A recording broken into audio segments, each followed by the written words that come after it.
हिन वक्त मौजूद है यहाँ सिंध असेंबली के सामूं जिते जमायत इस्लामी तरफा अॼु सिंध असेंबली ॿाहिरां एहतजाजी धरणे जो सॾु ॾिनो वियो। हिन वक्त जेके जमायत इस्लामी जा जेके मरकज़ी अॻुवान आहिनि एम उहे जेके हिन वक्त हिते धरणो ॾेई वेही रहिया आहिनि। पुलिस जी वॾी नफ़री जेको आहे हिननि खे असेंबली वञण खां रोके छॾियो आहे। हिन वक्त असां सां जमायत इस्लामी जा अॻुवान मौजूद आहिनि, पाण हुननि सां ॻाल्हि ॿोल करां थी। फारूक भाई, आप जा रहे थे धरना देने सिंध असेंबली के बाहर, तो आपको यहाँ पे रोका गया, आप क्या कहेंगे? 200 मीटर के फासले पर हम सिंध असेंबली से बाहर मौजूद हैं और यहाँ पे गाड़ियाँ लगा के पुलिस ने जो है वो बंद किया है।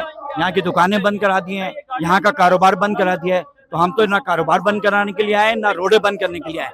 रोड खुली हुई थी, ये रोड इन्होंने बस लगा के बंद किया है। अपनी इन्होंने जो है रुकावटें खड़ी की है, आवाम को रुकावट, ये आवाम पुरअमन तौर पे अपने दस्तूरी हक जो हमारा एहतजाज का के उसको हम हासिल करने के लिए आए और हमें यहाँ पे जाने दें।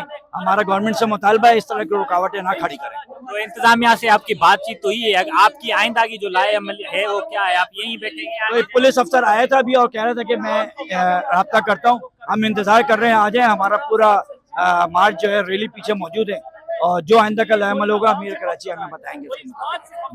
जी बिल्कुल, हिननि अॻुवाणनि जी ॻाल्हि ॿोल ॿुधी, हुननि जो चवणु आहे त हू जेके आहिनि हिते हिन वक़्तु धरणो ॾेई वेही रहिया आहिनि। मां पंहिंजे कैमरामैन खे चवंदुसि त हुतां खे हिन वक़्त जी जेका ताज़ा तरीन सूरत हाल आहे उहा ॾेखारे त हिन तरफ़ जेके आहिनि उहे असेंबली ॾांहुं वेंदड़ रस्ते खे जेको आहे पुलिस इंतज़ामिया मुकमिल तौर ते बंदि करे छॾियो आहे। जॾहिं त परी साइड खां जेको आहे जमायत इस्लामीअ जी जेका एहतजाजी रैली आहे उहा असेंबली ॾांहुं वधी रही त वॾे तइदाद में जेका पुलिस नफ़री आहे उन हिन वक़्तु जेको आहे असेंबली ॾांहुं ईंदड़ रस्ते खे बंदि करे छॾियो आहे। अॻुवान जेके आहिनि उहे असेंबलीअ खां जेको आहे 200 मीटर जे मुफ़ासिले ते जेको आहे धरणो हणी बीठल आहिनि ऐं हिन पासे जेको आहे असेंबलीअ ॾांहुं ईंदड़ जेका रैली हुई उनखे वॾे तइदाद में पुलिस नफ़री अॻियां रुकावटूं विझी बीहारे छॾियो आहे ऐं वॾे तइदाद में जेके कारकुन आहिनि उहे मौजूद आहिनि। पुलिस ऐं अमलदार जेके आहिनि उनजे हथ में जेके आहिनि ॻोढ़ा आणींदड़ गैस बि जेके आहिनि उहे मौजूद आहिनि ऐं हिन वक़्तु जेके उहे पुलिस अमलदार आहिनि उहे अलर्ट बीठल आहिनि, जिन कारकुननि खे जेको आहे असेंबली ॾांहुं वधण खां रोके छॾियो आहे। वॾे तइदाद में जेके कारकुन आहिनि उन्हनि में ऐं पुलिस में जेको आहे मुख़्तलिफ़ वक़्तनि ते जेको आहे झड़पूं पिण थी रहियूं आहिनि। हिन वक़्तु बि जेका तव्हां ॿुधी सघो था त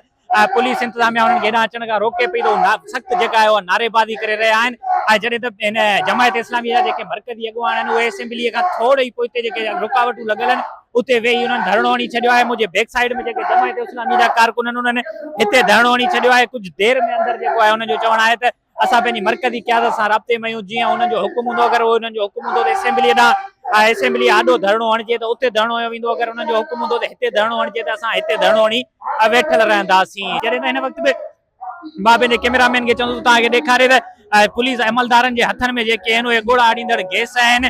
पुलिस हिते जी जेको आहे पुलिस कमांडर जेको आहे SSP साउथ जेको आहे हुन सां जेॾी महिल मुंहिंजी ॻाल्हि ॿोल थी आहे हुनजो चवणु आहे त सिंध असेंबली आॾो एहतजाज करण जी इजाज़त कंहिंखे बि न आहे। हिननि खे अगरि एहतजाज करिणो आहे त पुरअमन एहतजाज हिते ई करे सघंदा, अगरि ही असेंबली ॾांहुं वधण जी कोशिशि कंदा त पुलिस पंहिंजो सख़्तु रद्द अमल ॾींदी। जी।